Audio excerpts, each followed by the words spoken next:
सुबह सुबह कहाँ पूड़ी निकालने लग गया मैं। और इतनी पूड़ी क्यों निकाल रहा हूँ जानिए इस व्लॉग में। और शाम को मेरे साथ क्या हुआ कि मुझे सब्जी बनानी और सब्जी के साथ साथ खीर भी बनानी पड़ी। ऐसा क्या हुआ? तो सुबह सुबह की बात है, मैं राम राम बोल के उठ जाता हूँ और उठने के बाद निकल जाते हैं सीधा ही नाश्ता करने के लिए एक होटल पर। यहाँ पर हमने देखा कि गरम गरम समोसे बन रहे थे, तो समोसे की जो तड़क लग रही थी वो देखते हुए मुझे काफी आनंद आया। मैंने कहा खाएंगे समोसे आज। समोसे खाने के तुरंत बाद ही हम आ जाते हैं घर पर मासी के, और यहाँ पर देखते हैं कि हमें पूड़ी बनाना पड़ेगा क्योंकि आज पूड़ी बनाने वाला कोई भी नहीं था।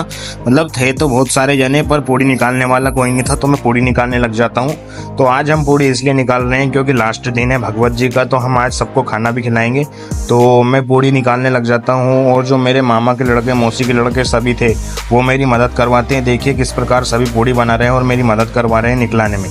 और काफ़ी देर हो गई हमें पूड़ी निकालते निकालते, काफ़ी गर्मी से जूझ गया हूँ मैं। फिर थोड़ी देर रुकने के लिए हम बाहर आ जाते हैं थोड़ी हवा लेने के लिए, और बाहर देखा कि भागवत जी चल रही थी। फिर मैं फिर से लग जाता हूँ अंदर ही पूड़ी निकालने के लिए।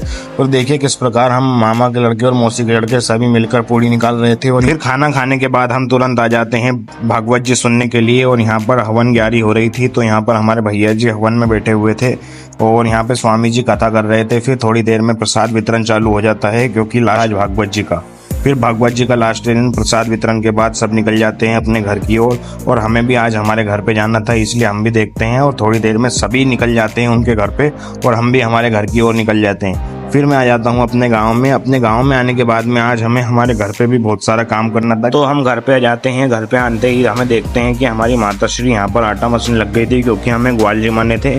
और मैं भी फिर हाथ पैर धोकर आ जाता हूँ मेरी बुआ जी वगैरह सभी को काम करवाने के लिए, क्योंकि वो अकेले काम कर रही थी और मैंने देखा कि वो अकेले ही काम कर रही हैं, तो मैं उनकी मदद करवाने आ जाता हूँ और यहाँ पर सब्जी में तड़का लगाने लग जाता हूँ। और थोड़ी देर प्याज पकने के बाद हम सब्जी में तड़का लगा देते हैं।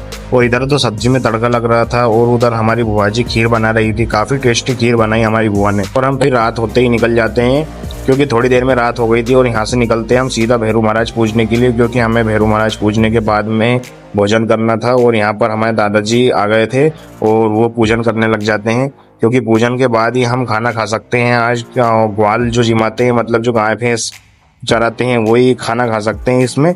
और सभी आ जाते हैं जो गाय भैंस रखते हैं, बूढ़े बड़े बुजुर्ग सभी खाना खा लेते हैं। यहाँ पर देखिए आप किस प्रकार भोजन का चल रहा है हमारे पूरे परिवार का। और इधर बच्चे भी आए हुए थे और फिर हम हमारे दोस्तों के साथ सभी लग जाते हैं, हम भी खाना खा लेते हैं। और खाना खाने के बाद में हम सब आ जाते हैं घर के अंदर चाय पीने के लिए। फिर मैं इस व्लॉग की समाप्ति यहीं पे करता हूँ। बोलिए राधे राधे।